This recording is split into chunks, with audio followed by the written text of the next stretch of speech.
Hello, good morning. Sina mayam. Ado mayam. Ay hojik se chanu pi larik ta amini abako. Ay tum hagola ka luzalo ko. Ado ay sum larik tak tangane khetki ki jeng bala ne. Khoi mo ma chawam leiramle abako mayam. Ado ka dei na video ma tem kala hori bako. Asida lai se chaw le mayam mayam se hala ka jengo. Tang dum tawraga. mayam se ne ba ko khoi mahum se ado ai su ahan ba oina khoi jung gi mi su khang de ba ko khoi mahum sa ai se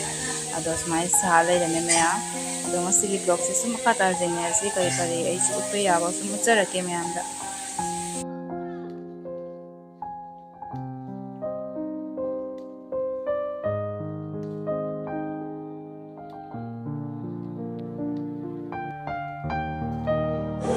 mayam yum da la ko ina ko angang se matam ten bagi sum ai ne ko color khara lai lai ko color se na sum ke na tawri ba sum matam len bagi ko mawon da ina khara se chiksalaga ko deng na pi daga mawon sum color thahan bani ba ko mayam ado sum smai tawraga mak su khara nungai jare matam len bada ina ko smai tawhole ba like pa ba lore ba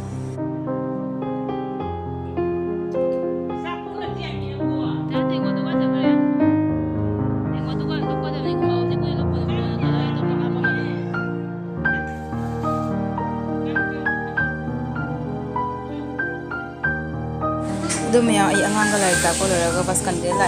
pas kandela ko se gari bicara la ko ne aduna ay glass to pinya ba ko nung sa hatin asay ko may mi si pang na gari ko ngam de ba ko aduna ay glass se upok pa ne do may gari bicara la na la ko video din na mire aduna jawra ko yan na me ba ko da sum de me si mayam ay kari kari le pa ay kay de bala ina habero mayam ay se fruit na ba fi le bala ko ne ba ko da sigi fi sin meter da meter ama da sama tara haidi meter ama ga pawa da ene cham kun da lorei ne ba ko ado fi se khatang budi in ba fi du na tre ba ko sum khara sar pa sat kan ne khalle wa khan da di ado so ai fi je lai ta bana ko khani nga lai ta bana se fi je lo shle ba ko mayam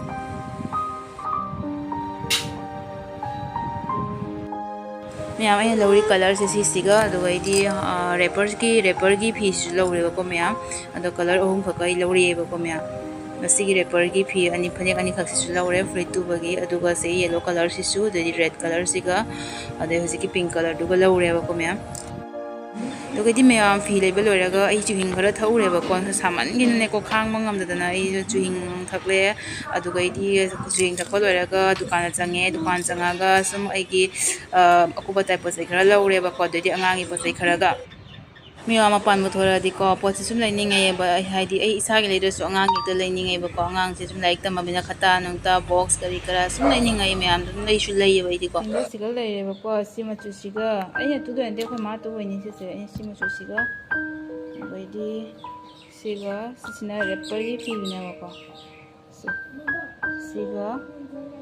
दुबैदी से colour सिगा सिना मो तोंगान बा quality मो ओय सि फी सिगा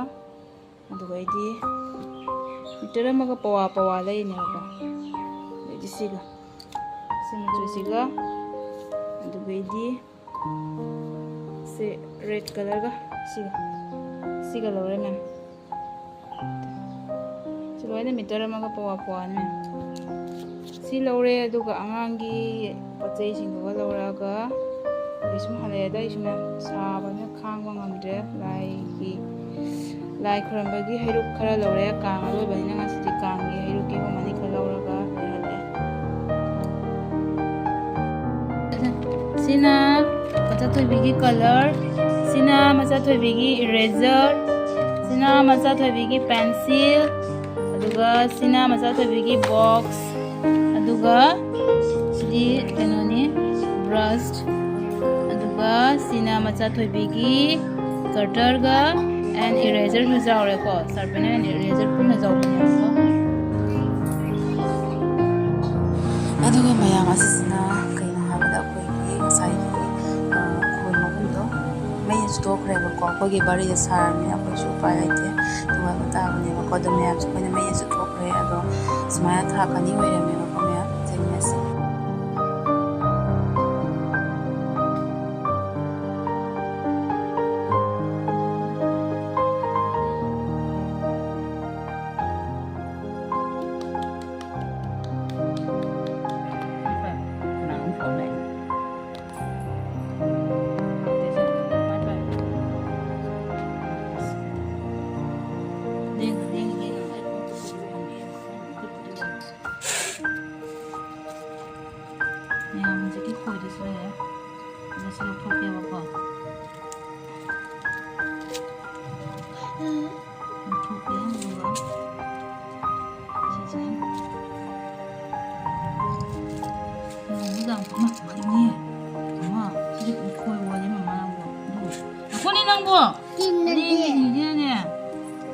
ꯇꯧꯗ ꯄꯣꯠꯇꯦꯗ ꯃꯣꯏ ꯃꯃꯥꯡꯁꯤꯗ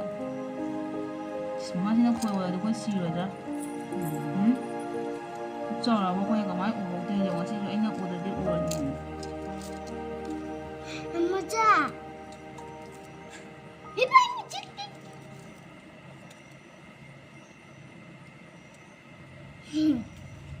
우리는 말 그치 얘 한 많이 더 이거 보이 얼마면 안 나올 그냥 거기서 하오만 해 봐 지금 하오라 짜네 그러나 속비